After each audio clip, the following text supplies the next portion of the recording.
Hi, I'm David Weegenaar. This is the 17th of October 2017.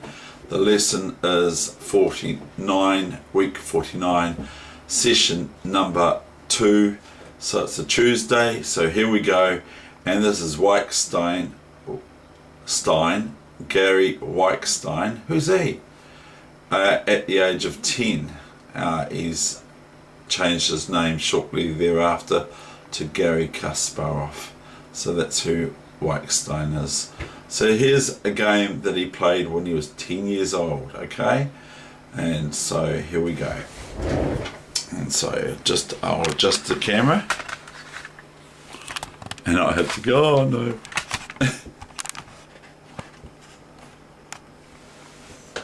So here's this game that was played 73 to 74, the Baku Young, I've learnt that one before. Young Pioneers, 1973 to 74. Garry Weegenaar is white, and I don't want to try to pronounce his opponent, but what's of interest to me is that it's a French defence, and black eventually plays f5. So anyway, here we go. So I will give my commentation to it. So the final comment is that not a badly played positional game for a 10-year-old. So Garry is 10 years old. So we have the French Tarrasch as it's known. Knight c6 is a common reply. c5 is another move here for black, and knight f6 is another move for black. Bishop e7, even bishop d7 or b6 can be possible, and queen d7 and bishop a6. These are all lines possible for black, but knight c6 is very, very popular. Knight c6, knight gf3. So that if taking this pawn here, it's okay, but white does defend this pawn on d4 here twice with the knight and queen. Once there's a discovery attack on it with the queen and the knight in conjunction, the knight takes this pawn, and so the knight defends the d4 pawn. It's untouchable to black's forces. Knight h6, that's a bit sort of obscure, isn't it? Like moving the knight out to the flank instead of trying to find a position in the centre. There might be even the mistake. e5,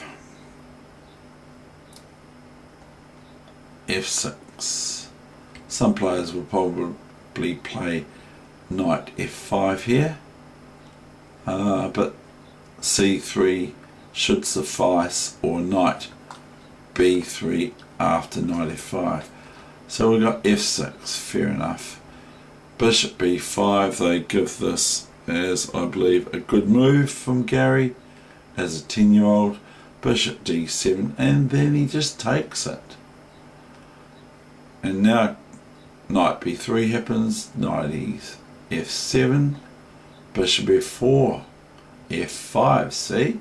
So we've actually got way back in 1973 to 74, we've got this, and by the way, Garry won all his 5 games back then. So here we've got f5, and so we've got that way back in 1973 to 74 played, so maybe it's not terribly my move. h4, and it's not successful, of course. Bishop e7, queen d2.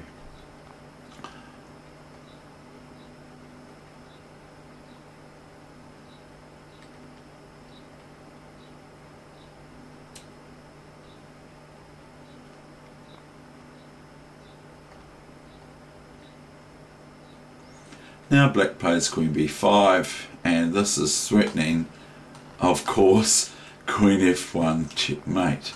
So white has to do something about it. They go knight e2, and so black gets rid of their bad white squared bishop here. And interestingly enough, the bishop is on the same colour as its pawns primarily, so this is quite interesting. That, as I always say, that was a word from my sponsor. Now, I've just done a t-shirt for church on Sunday that reads the following. You may like this, you can copy it if you wish. If you're a Christian, you may copy it, you're quite welcome to. Christ keeps me in check at all times. Okay, so Christ keeps me in check at all times, and I'm going to add to it as well, and to be honest, sometimes I try to get out of check. Now, I just think that's that my pastor thinks it's the best t-shirt I've ever done. He might be just saying that, but he thinks it's the best one I've ever done. Queen e2, bishop e2, king e2. Okay, so black's got rid of their bad white squared bishop, and they're left with a better bishop than white's bishop on e3. Their bishop on e7 is a much better piece, but that doesn't seem to affect the play. Knight g5, knight g5. Look, see, he's not even giving his pawn up. He's not even offering his bishop up for sale here. Rook f8 with ideas of f4 winning a pawn at least. So white plays g3 to prevent same. g6, now the pawns get quite locked up, and this move here from Garry as a 10-year-old, rook a h1, threatens rook g6, etc. So his opponent played rook g7 to defend against rook g6. Now comes the king move up here, and g4, quite surprising really, and king g4. Now Garry's just sort of gaining space here, and they give this move a5 as bad, not very good. They give it as dubious. a5, c4 comes the reply. So Garry can offer this pawn up on c4 if it gets captured by gaining it quickly thereafter with just rook here, and then he's got these two half open files to operate with his rooks on. So this can become, once the pawn takes, a square for a rook if he so wishes, and then he can move his king over to here and push d5, which is what he does. So c4, rook c1, rook e8, and I agree with that acclamation that this is a very good positional game of chess. Bishop d8, king f4, rook e7. He just plans to break here on d5. Rook there first he plays, and now he plays d5 so that he's supporting. If he does it the other way, if he plays d5 first, then black can play after. If white plays d5 is what I'm saying, then white can be met by this and maybe this move, and there's a target there, possibly, not really, but here, if this bishop wasn't here, we'd be able to take this pawn with a check with the rook. Well, the bishop is there, of course, but where would it be otherwise? So anyway, here we go. This is king d5 would be rook e6 would allow black the chance to play rook e6. Whether that's any good or not is another question.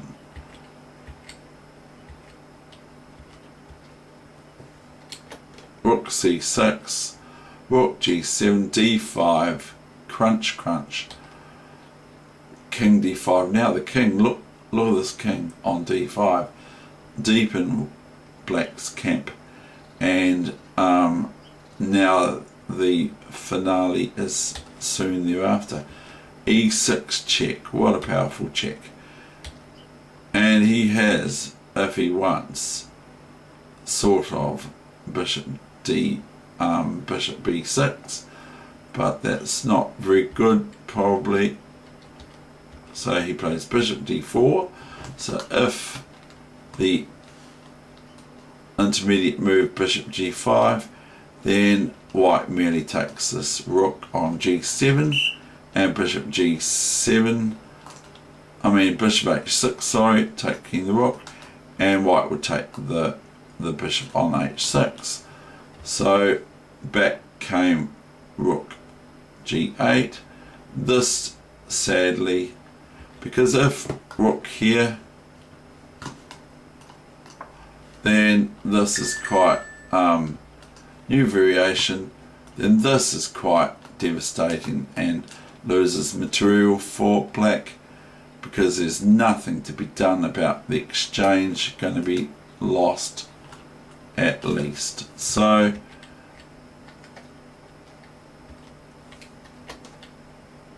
now comes rook h7 and his opponent resigned.